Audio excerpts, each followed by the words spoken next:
Hello, Zephyr. Hello. I'm so happy to be here with you. The last time I saw you, we were in Joe Stiglitz's apartment talking about climate change, because that's what we do. Yes. And here we are going to be talking about big tech, competition, antitrust, and hopefully many other things. I guess since we've only got 20 minutes, I want to just kind of set the frame, and I think you probably agree with this. It feels like we are at even maybe more than a generational, a half century, a 70-year sort of pivot point with competition policy and with, in a broader way, actually thinking about the digital economy and ecosystem and who gets what slice of the pie. Yep. And we can see that in the administration. We can see it certainly in Europe, but we can see it here in the US. With Lena Khan at FTC, with Jonathan Cantor at DOJ, with Tim Wu in the White House. But, and I know you and I agree on this, with perhaps most importantly, Biden's July executive order, which I wrote a column about in the Financial Times, but didn't get enough ink. I mean, he basically said consumer price is no longer the designated metric of well-being. And we're going to have, I mean, I'm not quoting directly, but we're going to have a much more Germanic kind of economy. There's going to be stakeholders. We're going to have businesses of all sizes that need to take part in this. It was a profound statement. My jaw dropped. And I knew that something like this was coming, but because Biden said in this statement, there's two things he did that I think were so important. And I agree with you. That was the pivotal moment. He said, one is he used the language of failure. He said the approach towards antitrust policy over the last 40 years has failed. I mean, talk about a pretty, it wasn't, we've got to tweak it or there have been issues or problematic. He said failed. And that's a moment where you just sort of see the entire ship turn. Yeah. And the second is, and this relates to consumer price, he talked about in a way that you could tell he was really invested in. He talked about workers. And he relocated antitrust and anti-monopoly more broadly in what we talk about as monopsony concerns, basically the input concerns. So not just price, but the fact that workers have thousands of dollars of lost wages because of concentration in labor markets. And that was a really big shift. So I agree with you. You have these key people in different places, but the driver has signaled a total change in the way that we're going to think about what a thriving economy looks like. Yeah, it's so interesting. I think it's going to be profound. And like many profound things, it's going to play out over years, potentially even decades. So we're just at the very beginning of this. Let's talk for a minute. Actually, I didn't even bring up yet SEC and some of the changes at SEC. I mean, having Gary Gensler, who's not specifically a kind of an antitrust guy, but he is a crypto expert, and I know is thinking a lot about how should data be valued as an asset, how are financial reporting requirements for companies that are digital adequate? Are they reflecting reality? All this stuff is coming together now. And you probably know precisely, but during the 2009-2010 legislative session, the sort of run up to DoddFrank, Gensler was very much aligned with not just regulation, but also with the breakup broadly, looking at real structural problems as opposed to saying we're just going to change behavior. We're also going to change the conflicts of interest. So I do actually, I want to claim him as an anti-monopolist in a pretty profound way. Well, you're actually providing the perfect segue to the next question, which is what you're saying is this is a guy who cares about fairness and about values and about making sure there isn't asymmetry of information, which is always the problem, both in financial markets, but particularly now with digital markets, because that's the core issue with the platforms, right? So tell me, from a legal standpoint, how do you think about that? Well, I mean, over the last 40 years, you have these two developments, and they're not precisely parallel. The first is this from the late 1970s until today, this vision of antitrust as being a pretty narrow technical area whose job is to make sure that prices don't rise because of concentration in product markets, fundamentally. And that late 1970s to today's shift is what we were just talking about. The other shift is, of course, the rise of big data. And tech, if you want to call it broadly. It's always, I always have some sort of questions about the language we use here. But what the power of big data is that it amplifies these, it radically exaggerates these power asymmetries. So if you are selling me, I don't know, a phone, and we're both sort of at arm's length business transaction, but I know everything about you. And I know what your own personal tendencies are. I know your own shopping history. I have this sort of mass collection of both big data about people like you, and then also you in particular. I'm going to have a massive upper hand. But now we're talking about concentrated industries that then also have that big data. So the asymmetries of power, for instance, with workers are really extreme, because you have employers like Amazon, for instance, that is has spent billions of dollars on basically tech to survey workers, and then knows this massive amount of information and can use that to extract the maximum amount from contract workers, from those workers. So I think that actually makes anti-monopoly and antitrust more urgent, because it exaggerates the power asymmetry. I mean, I'd love to hear how you. Well, yeah, I mean, I'm glad you brought up Amazon, because, well, for one, if people haven't read it, you need to go and look up Lena Khan's really seminal paper on Amazon's antitrust paradox, because it kind of lays out what could be different about this new era, what is different about these platforms and the information asymmetry, but how we might think about this legally going forward. Now, one thing, and I'm really curious, I'll tell you what my thoughts are.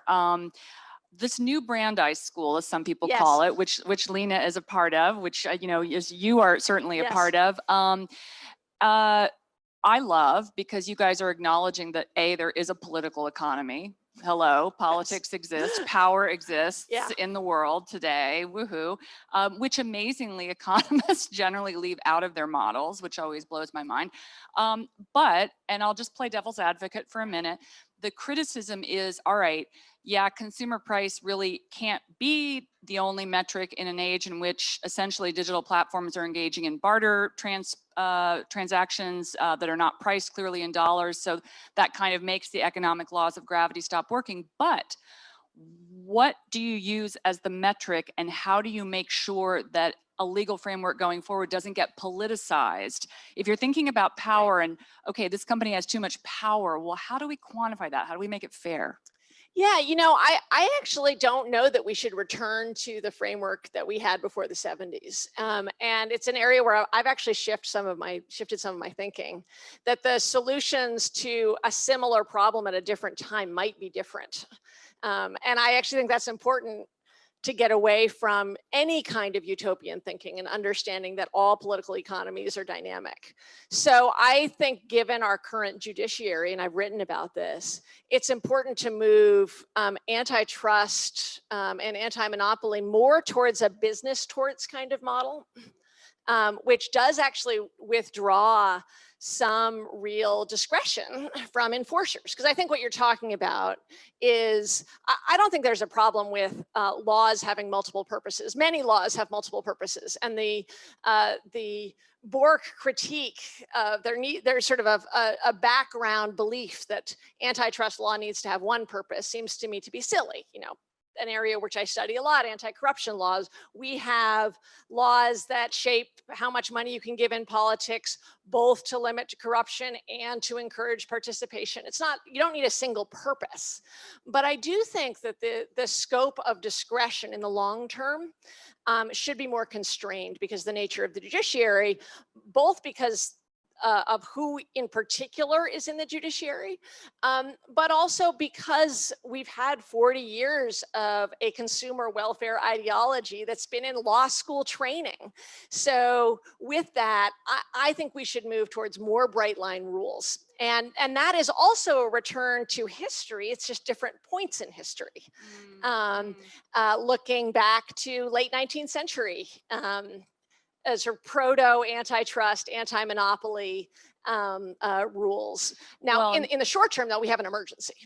okay, And so, say more. And so right now, when we see the radical unenforcement, I think it's very important for the FTC, the DOJ, to really use their power. What, just on that point, and then I want to go back to some of the meta topics.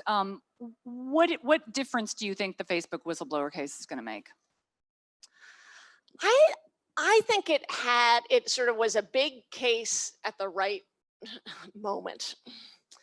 That we have had drip, drip, drip of, it's more than drip, sort of flood, flood, flood, but of stories about Facebook and just the leadership that has consistently lied, looks like it's broken the law repeatedly, consistently betrayed users, and is, of course, being sued right now for antitrust violations.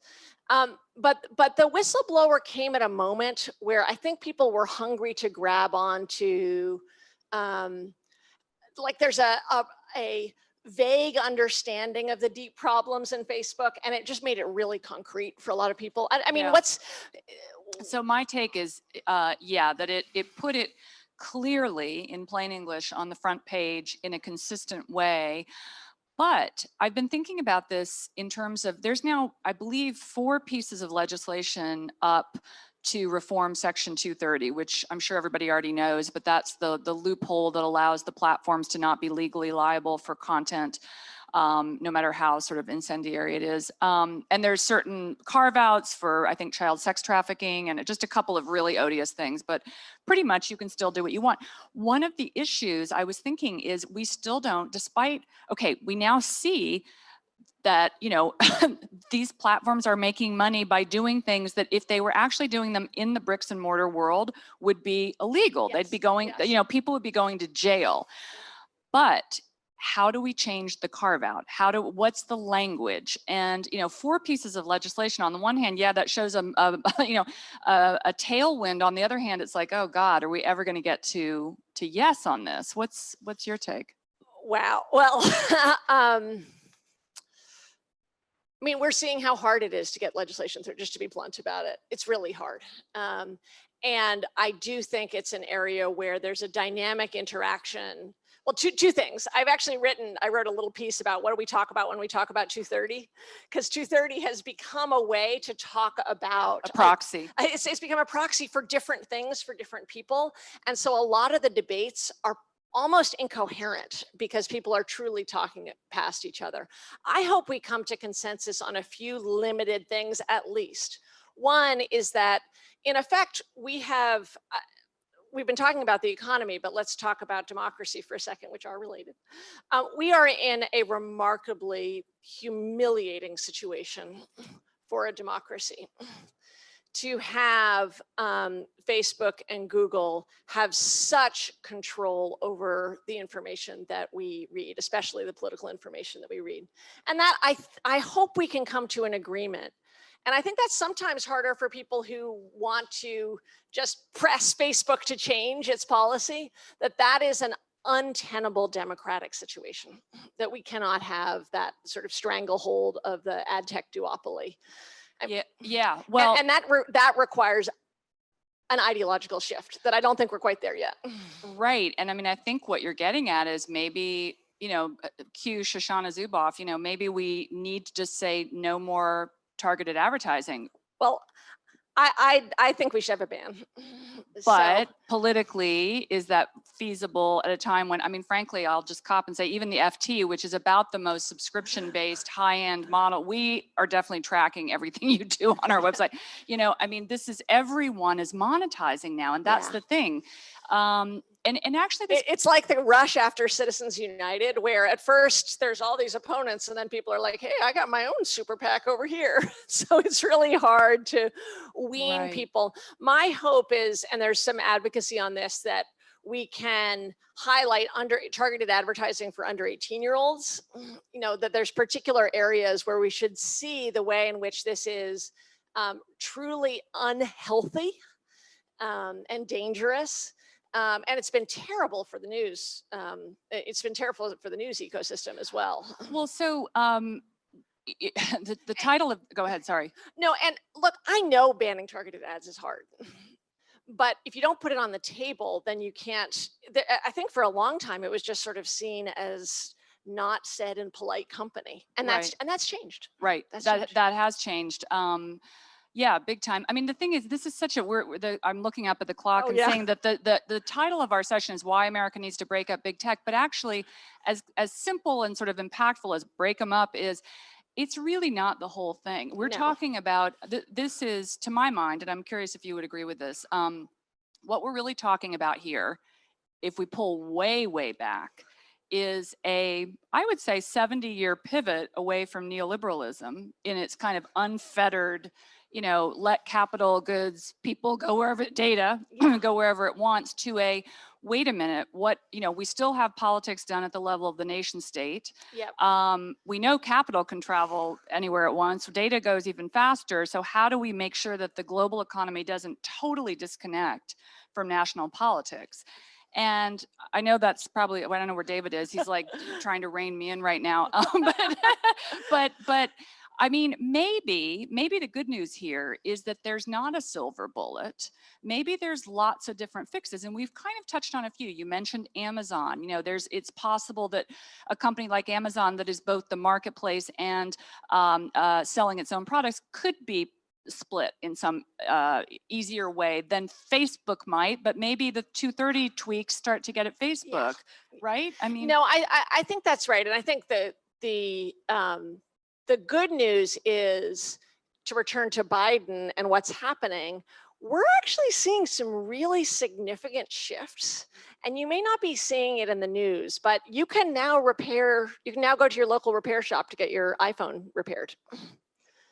The FTC just issued a statement saying they were going to make sure that people had the right to repair, and they were going to conduct rulemaking around this. So this has been a very hot topic.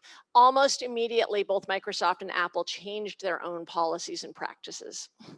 So you're seeing these shifts that I think are directly impacting people's life. But to your point, and this relates to journalism, that we were sort of,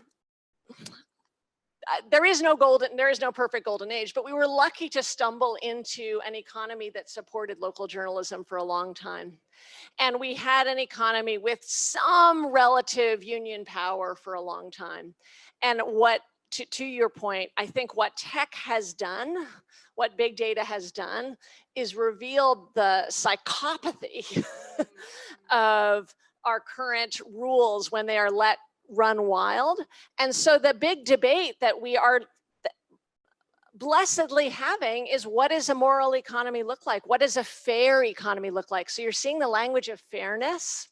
You're seeing in the blocking of a recent merger, Cantor's DOJ talking about resilience. So the emergence of new language to describe what a successful economy is. And I think these are not small moments. I think these are I totally agree. I mean, I think, I'm glad you mentioned resiliency, because the whole resiliency versus efficiency thing is very much a part of the debate around tech. All right, we have 1 minute left. I can't believe we need to have our whole conference for ourselves. Yes. In the future. In 54 seconds, 53, 52. What haven't we talked about that you want the audience to hear, or maybe a black or white swan prediction for the next year? Well, I think what we're going to be seeing is a lot happening at the federal level and then legislation at the state level. So the legislation at the federal level around antitrust, I support it. I'm going to be working on it. It's hard. You're seeing amazing enforcement. But these debates about fairness and resiliency and tech and worker power and surveillance over workers, that's going to be happening at the state level. So what's your prediction? Well, I'm not going to give a prediction. I'm going to just, because we talked about workers and data, and I just want to share a fascinating anecdote that I heard recently. One of the reasons, as we know, that labor cares about this now is that data is an asset. And I suspect, actually, I'll give you one prediction. I suspect maybe not within a year, but within 3 years, it will be valued as such by the SEC, and you're going to see rule shifts. But a fascinating example, a friend told me that he was involved in creating a data union for Filipino fishermen that now take pictures of their catches and sell them as in aggregate to an environmental group that wants to check if government reporting around overfishing is correct. And some of these fishermen make as much from their data as they do from selling fish. Wow. So put that in your pipe and read Rana's most recent column on the SEC.